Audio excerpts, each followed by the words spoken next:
some years ago, I was photographing homeless people in Santa Barbara County, and in this riverbed, I found Rodolfo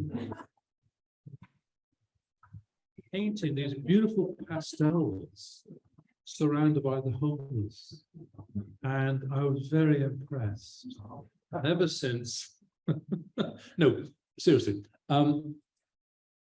I've known Rodolfo for donkey's years, and he's always impressed me with his not only his visuals but his verbals, meaning that he's always been so passionate about what he's doing, and doesn't seem to be following anybody except himself, and which is terrific because he brings a breath of fresh air to all he's doing. And if you've had a chance to look at some of his work, you can see he's a passionate naturalist in a sense, and works from nature, literally.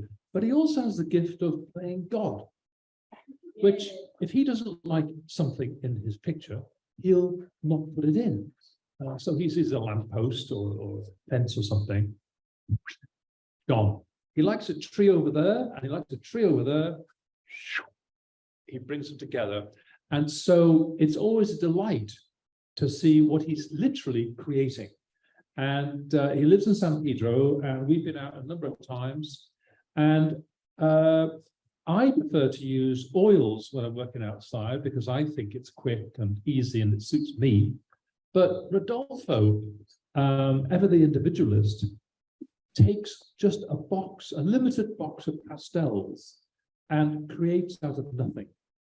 So we've talked about what he's going to do today, and we both like the idea that he really enjoys painting trees, and he likes to give you, the viewer, the essence of what those trees are, no matter what the season or whereabouts. So he's a great traveler, travels out to the desert, Palm Springs area, that sort of thing.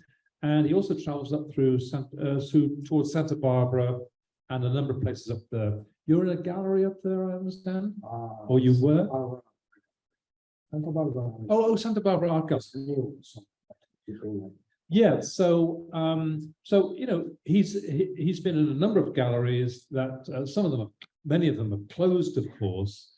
But anyway, he's here today to talk a little bit about what he's doing. And he did say, feel free to ask questions. You don't need permission anymore. You can fire away.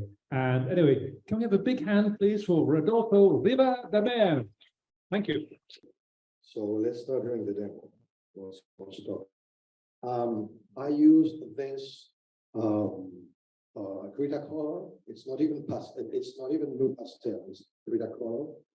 You can buy at any store, especially at the art supply warehouse in Orange County.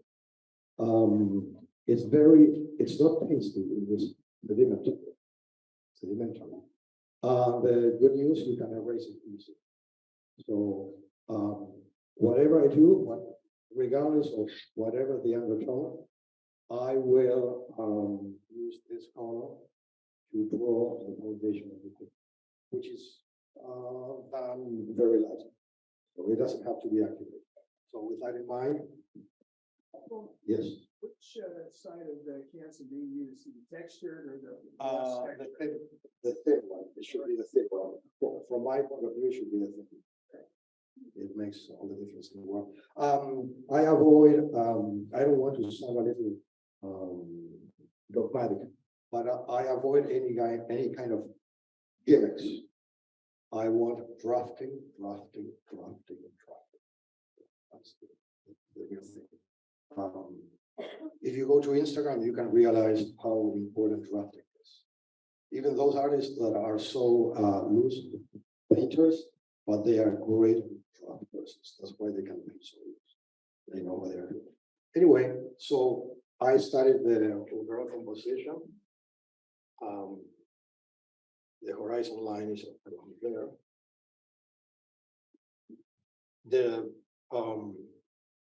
The prevailing subject is the sycamore. and it is 1, 2, it's a third on that side.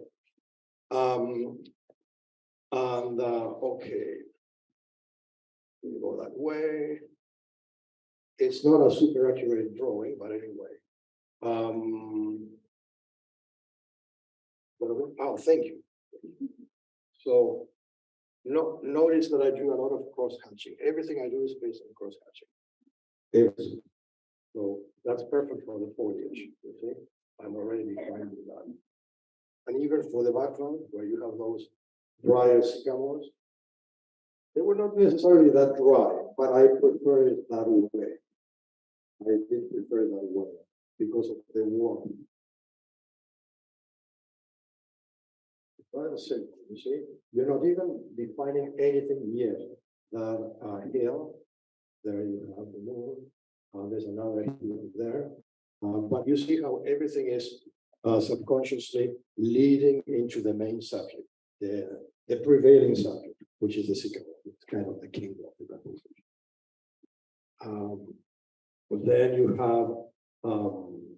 Then you have the receding space. Generally speaking, you have to think a little bit like an architect. You see, with two points of reference. So you will have, you see that coastline there? We'll follow that. You see how suggestive it becomes? You just follow that. So it is much more effective in defining that sense of receiving space. Is it okay? No, tú estás bien. It's your phone that's got a, what's it, it turns off. It's got a, you gotta do it. There we go. So it's turning off like every 15 minutes. You have a setting on it. On this side, I think I used the wrong side, but it is still. It's not that rainy. Okay. So we're going to start working. We go from general to specific. So we'll go to the field. Why from general to specific? Because if you start with the main subject, once you create the atmosphere, it will change the subject. So make sure it is the right. You go from general to specific. Let me see. There you have.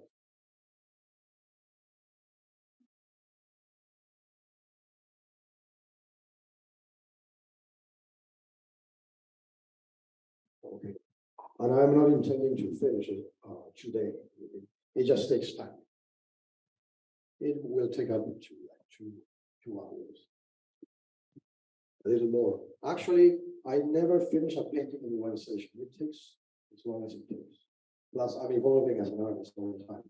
So if after like 2 years, I see that the painting can be further improved or enriched, I will rework it. It's just like Edgar Degas did with his pastels. He was known for that. He would. They use the term retouch. It's not retouch. He's improving them. It's not like there's a problem with that. It is just that he was taking them to the next level, and there's no limit for that. Anyway, let's see. That is the overall meadow. Let me see what else. I like this green as well. You see, always touching, there's touching. Touching, goes touching. You're already starting to have a blend.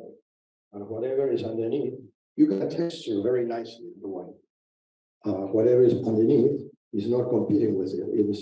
It's analogous to the color you're using.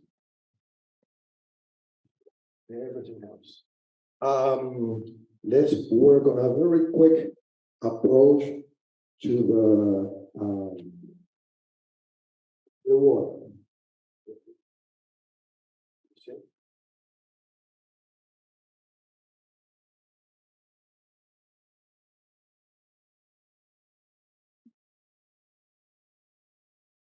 You can even go like that, you see.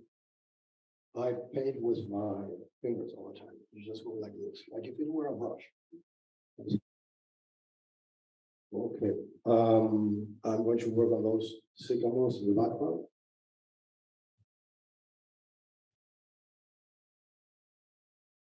Notice I'm not defining them much. That you never paint the painting, you let it paint itself. That's what you do. You never try to paint the painting. Just let it define itself by following certain guidelines. That's all. And the rules of painting.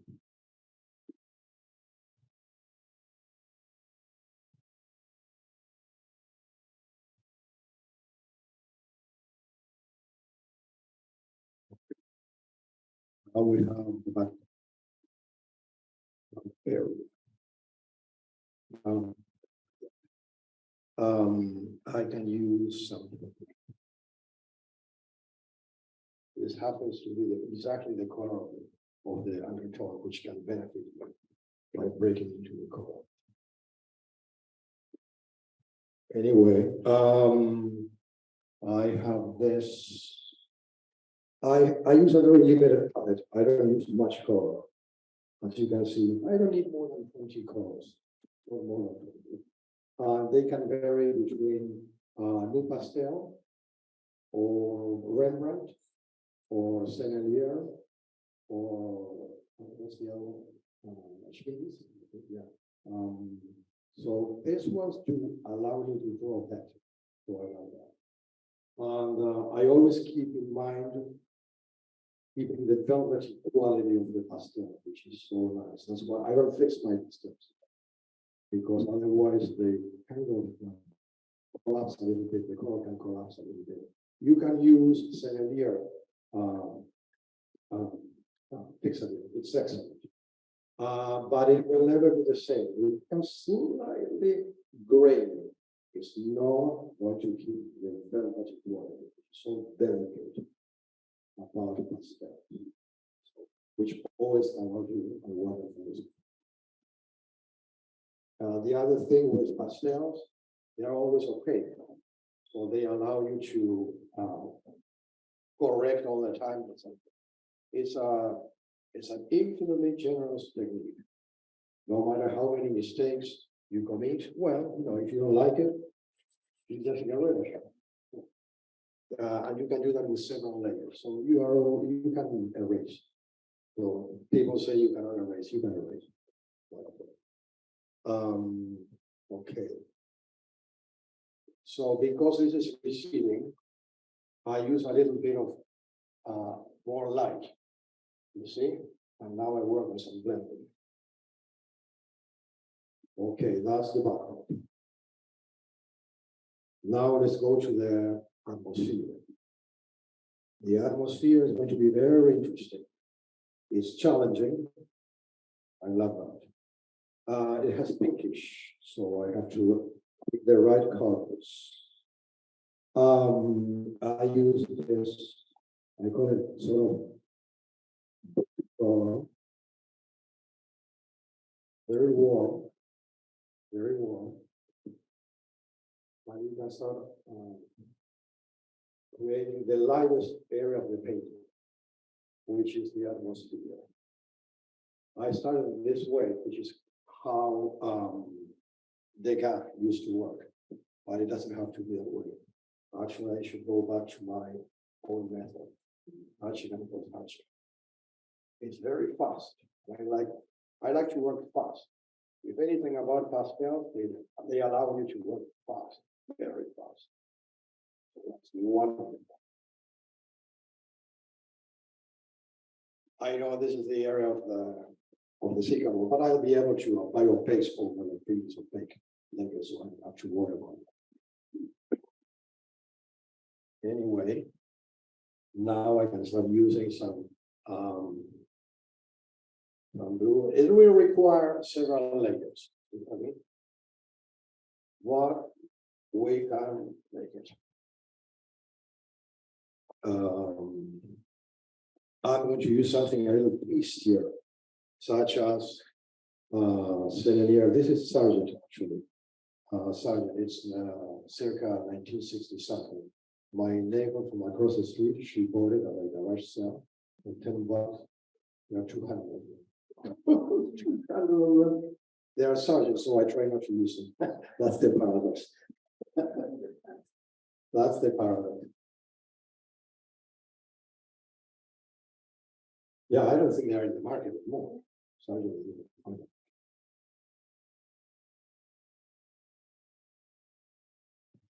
It's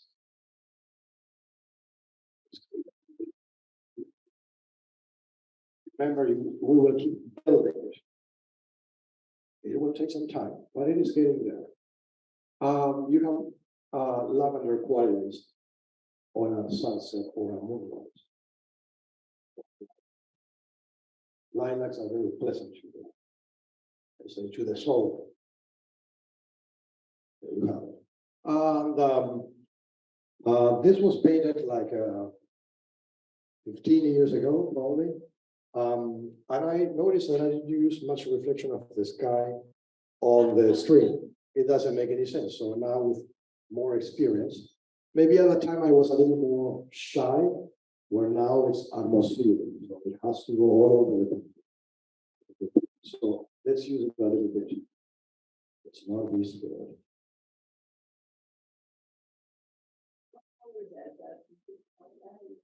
This is a lavender, for lack of a better word. It's a lavender, yes. I have more here.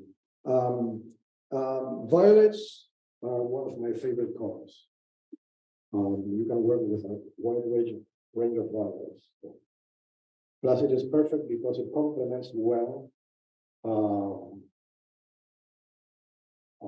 green.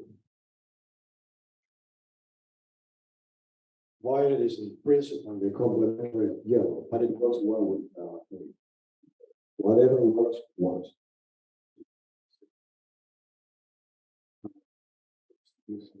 Yes. Lighter blue. Why not? You see? Notice that I keep doing that cross hatch all over. That's the main thing with me, using a lot of cross hatch. I always do that because you do that with all of us. You do that with all of us. Okay, let's start a little bit with the greenery of the tree. Notice I'm not going into the bark. The bark is so delicate. The bark of the sycamore is so delicate that I'm leaving it for the last moment. Here comes an interesting tip. One of the finest subjects for moonlight painting, sycamores, because they glow beautiful. So anyway, let's start with the sycamore.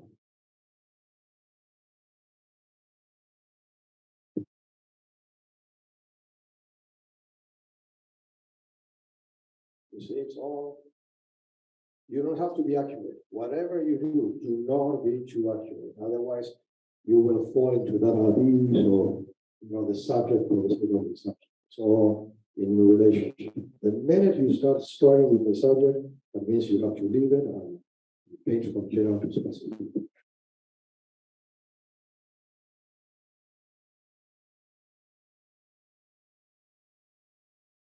You see? And it is pasty. This green is perfect. It's really pasty. So I got lucky. It's olive green. Blue pastel. You can go more economic and effective than that. Well, different artists have different opinions, of course. I do understand that. But they are very economic and they allow me to work very well. So you see the overall form of the sycamore. It is starting to get better. Before you know it, it will be pretty advanced. You see? It's becoming cloudy.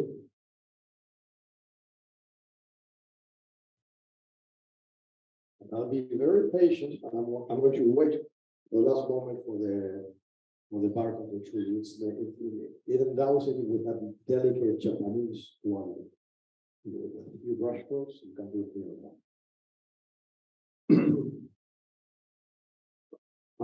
This is a greenish. The web also very well.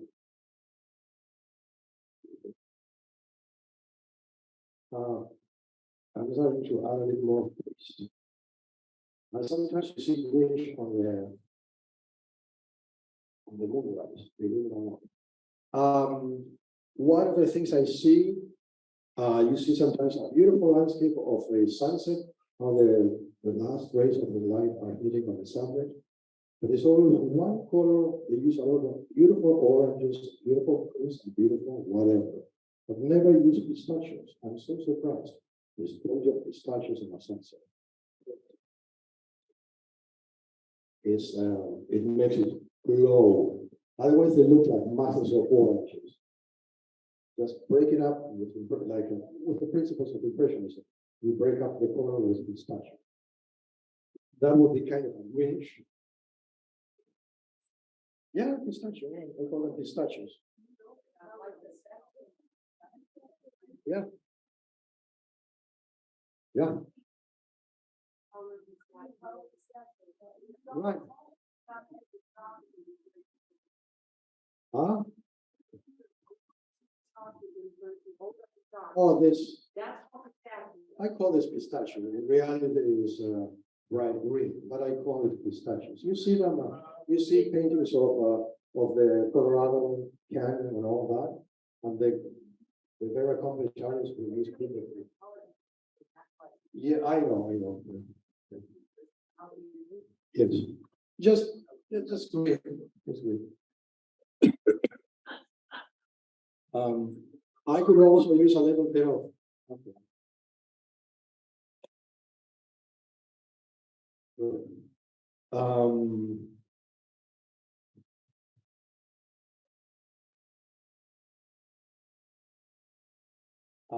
You see that tree? I want to break it with I want to overlap it with horizontal. So you see the horizontals of the back of the foreground, I repeat it in the background. The thing is always to treat, if you study Cubism, you will notice that they are very good at distributing the different elements of the composition throughout the. So whether you're in the background or in the foreground, if you have a vertical here, you also have verticals in the background. So everything is, it's called fundamentals of composition and design. But Cubism is great at that. It really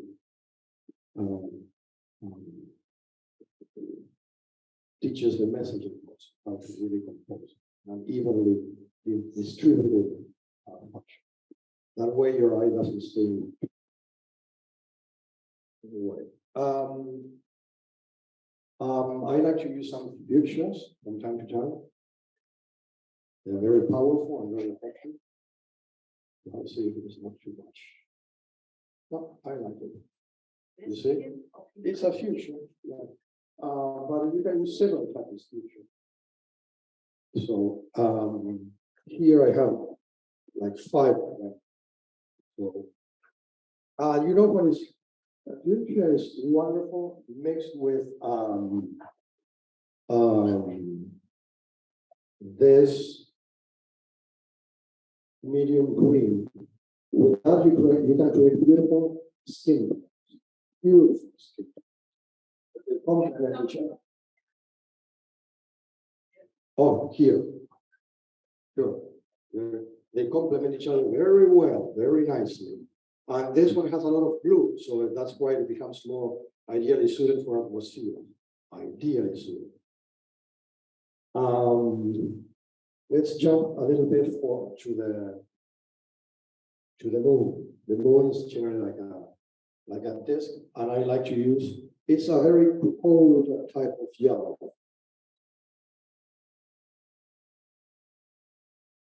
So it is starting to show. And sometimes it looks like it is emerging from that atmosphere. So we leave it there for the time being. Let's see. Let's go a little bit into the tree, the sycamore. Kingdom composition. Let's add some color.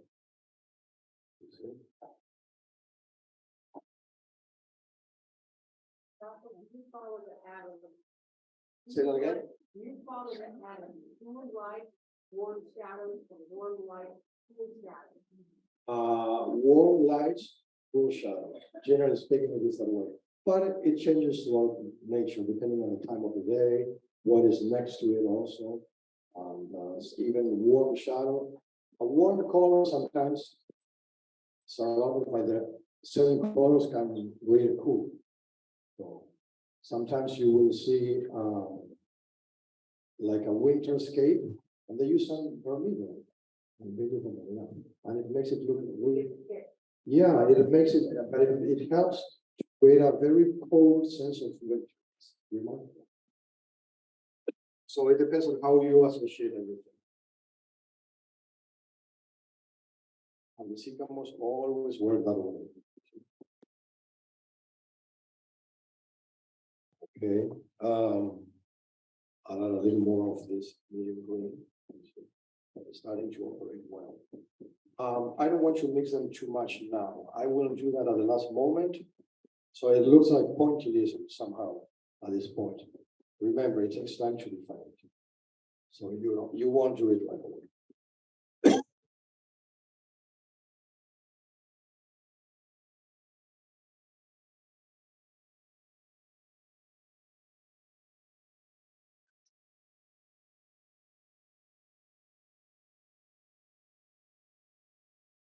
Remember, I'm working at the speed of light for the demo. Otherwise, I know at home I would take it.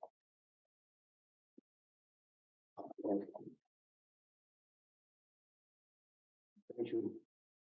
Manipulate temperatures.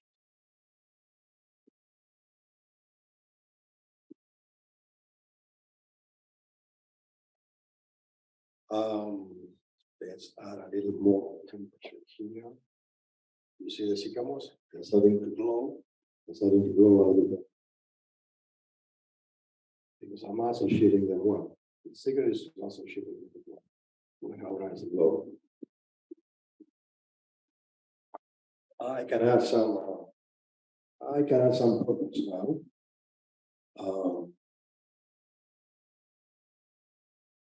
Second. Perfect. Now I can find it. Here it is. To give a little more punch.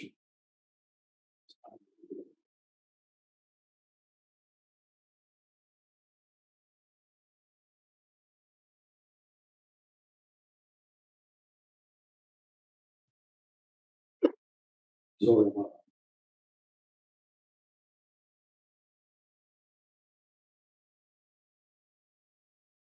Oh.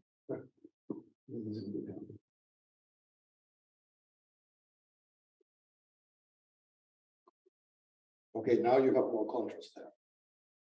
The funny thing with sycamores, sometimes you have to add a little extra punch to the structure. They don't look very structured. So when you start putting them, it's a little disappointing. You know, it looks like a mass of undefined ingredients. But if you know where to place those shapes in a strategic fashion, it will work. It's working there already. And purple and green, they complement each other very well. They are not complementary, but they work together very well. You see there are shadows there, a little weaker probably. I'm going to make them a little smaller. So that is you're underneath those trees.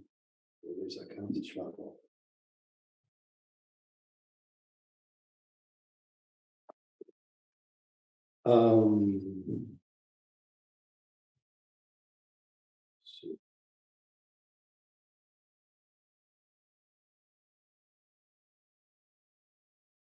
I can use also some, let's see, I could use the one there.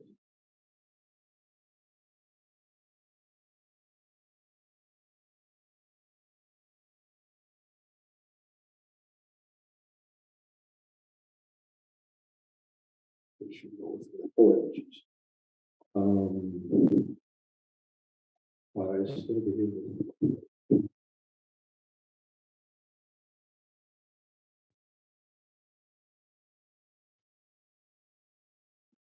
is a little muddy, but you have to extend some amounts to the sky. Skies never do. Even if it is a clear day, it's not one blue, there are thousands of blues. And there is generated by several layers of blues. That makes it really operable.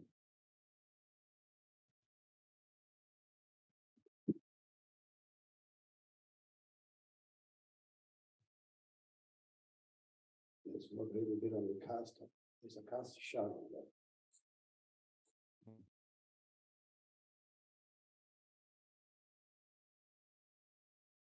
It is a blue, so it should be darker blue. And then these areas are in shade. So let's apply those shades.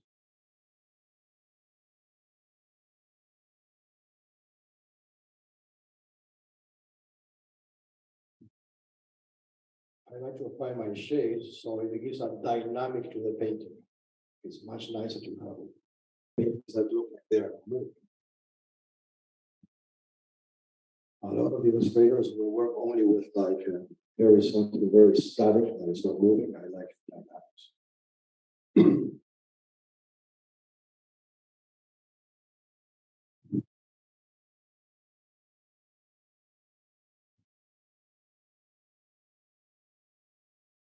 Incidentally, there is a blurry line between fine arts and illustration.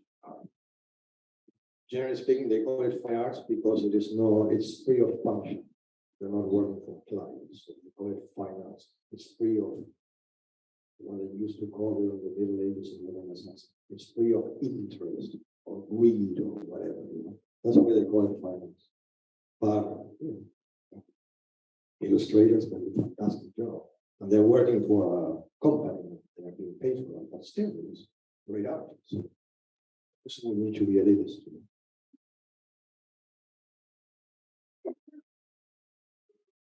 The great advantage so many illustrators have is that they can get fired, so they have to be very good. And get fired. You see how the purples are helping out?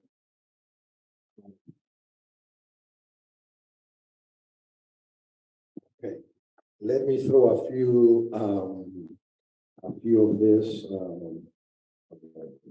orange weapons, which are here. I'm going to start working some accents for the painting, so it is not uneventful. Notice that I will do the same, you see? Hatching plus hatching. At the beginning, it will be that way. Later, I can change things about, but I like to paint them in the distance. So it gives an idea that you're going through the foliage of the tree farther into the distance.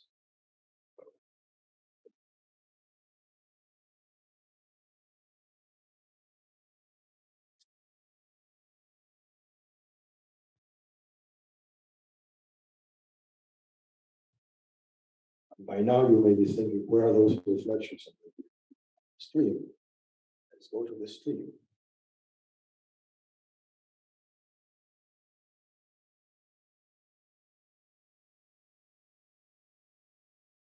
That's to make us start.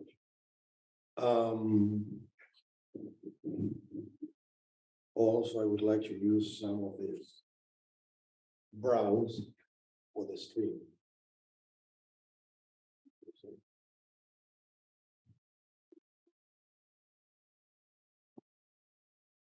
We will build. The thing with pastels is that we always have to build the surface. You have to do the same with oils, but with pastels more. The guy was very good at that. Good.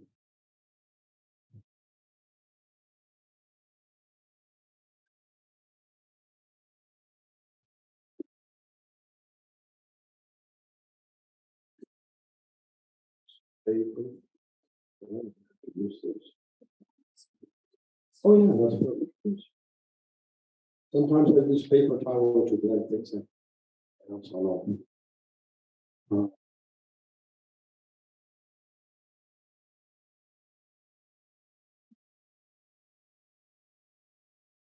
Let me see.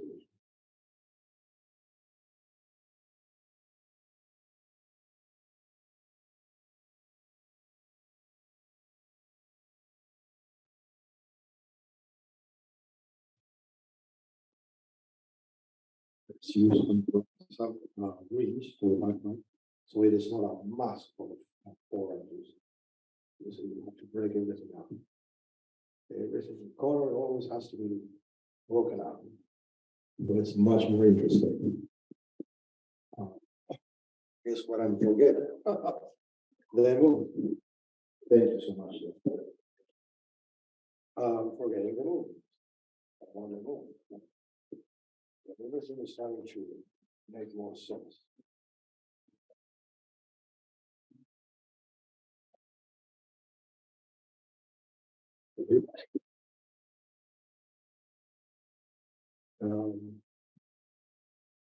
Okay, I'm going to start using some. I'll start with one of the parts of the sycamores. Never pure white. There's no pure white in nature. I'm going to use this kind of, it's basically a yellow ochre with white. So let's start defining it. But before that, the shades. With pastels, I also have first the shades and then the light on top of the shade. It works that way in nature.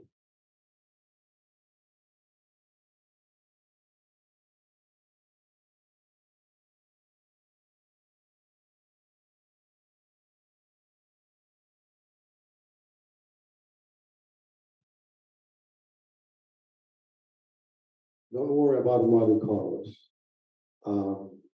Because there are muddy colors and muddy colors. Sometimes they can help you a lot. They create beautiful subjects. So let's start worrying on a few.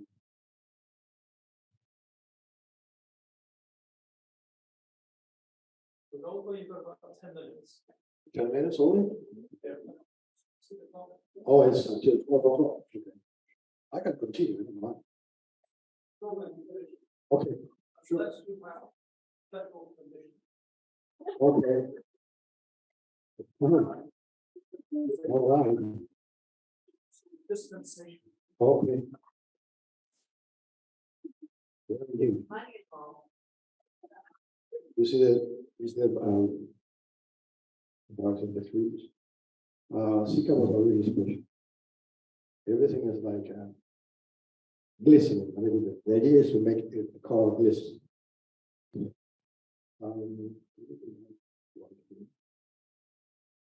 Also, this this is a chandelier, so it's more pasty. Its ideally suited for this. What color are you using on your, is that a pale? It's a pale white. It's basically, if you translate that into oil, it's no more than white, came white, the proper amount of yellow ochre. Okay. Yeah, yellow ochre.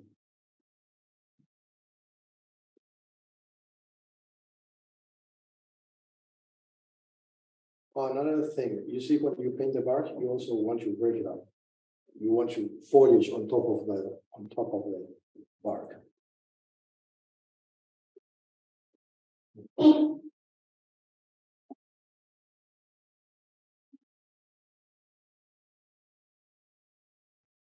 See how this is.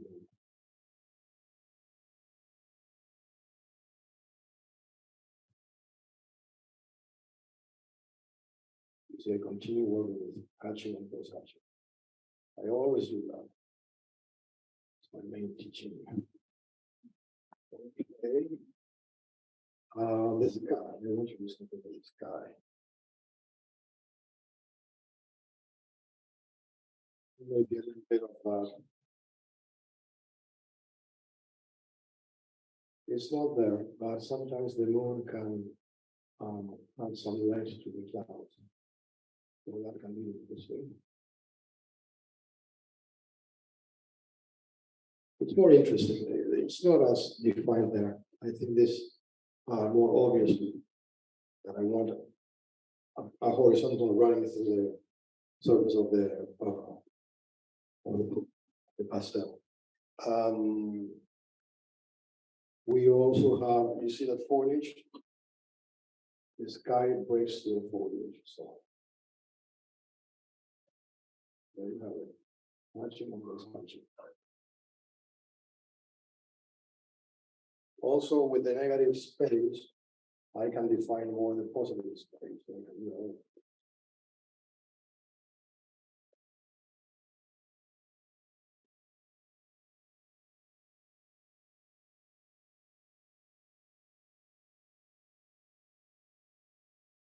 I love this pasty.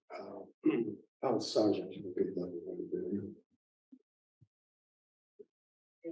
It's Annabelle. See if you can see it.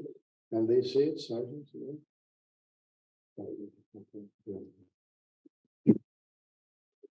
Anyway, yeah, but you may find it at some garage. So you can never tell. You can never tell. This is a nice yellow. It's perfect for wild poppies because it is not only it's not only orange. You also have. You see. Look at how much it is much more. And guess who was very good at this? Terrible. Very good.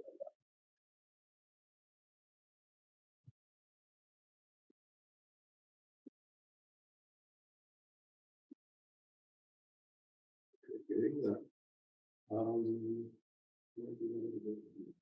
Yeah.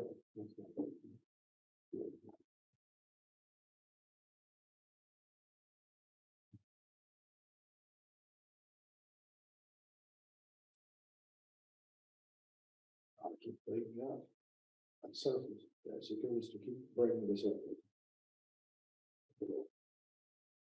And create more interesting narrative. The more narrative you create, the better. That's my point of view.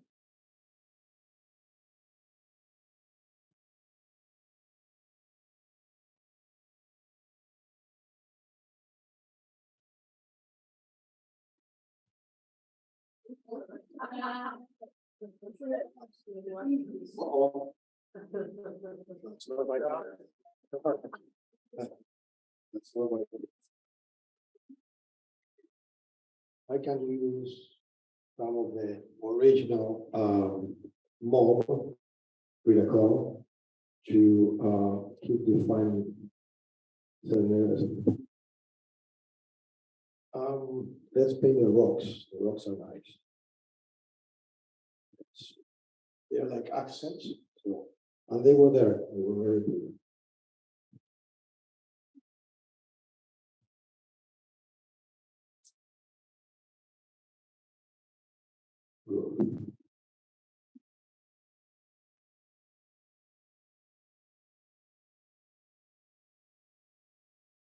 I'm going to use some purple to mix with that light.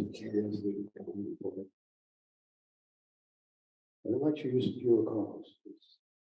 As the atmosphere is always forcing you to use more and more colors within a color. That is what we have to pay attention to.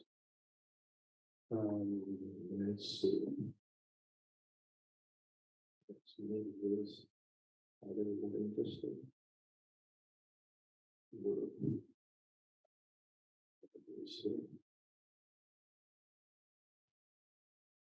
The light is coming from here at 45 degrees. Let's see. I'm going to use some kind of yellow. Which yellow, whatever was there. So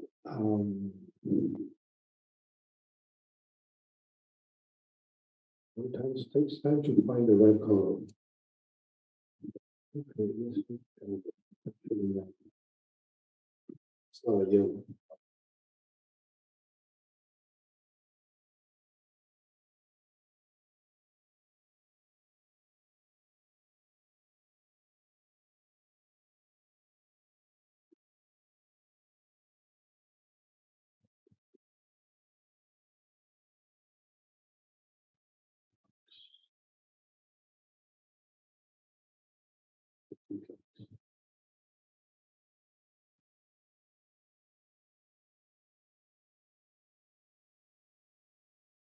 actually, those tree trunks, they do have some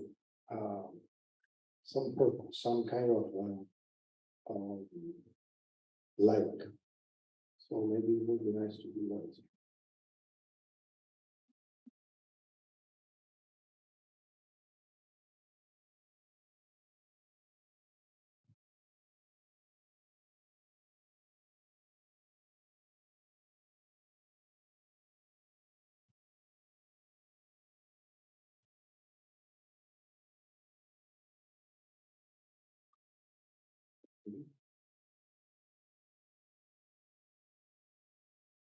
Make sure that the tree trunks and the branches, they look like you are looking at them from underneath. So you can emphasize the canopy of the tree. Let's use a little bit of force purpose here. Let's see. I think they need to go not atmosphere. Remember, it's always the atmosphere. Always think in terms of atmosphere.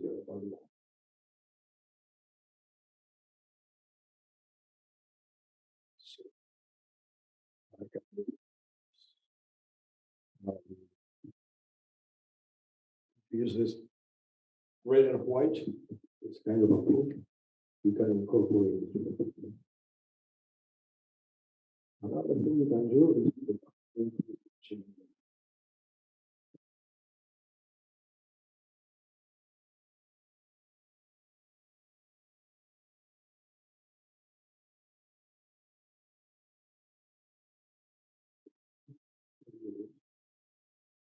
I would request to have more like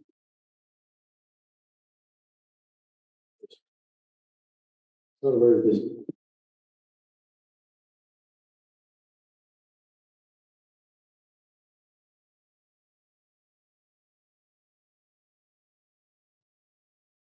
Okay, let's move on.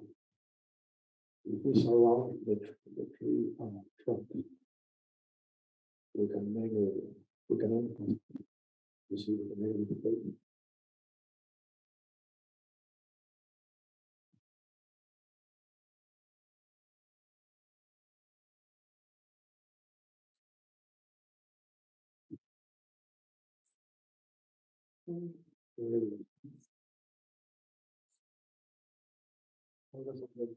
No,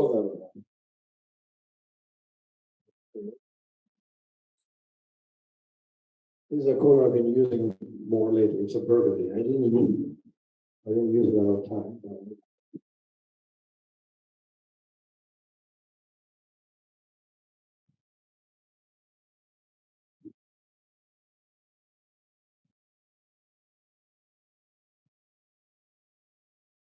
Combined with layers underneath. It's like a brown.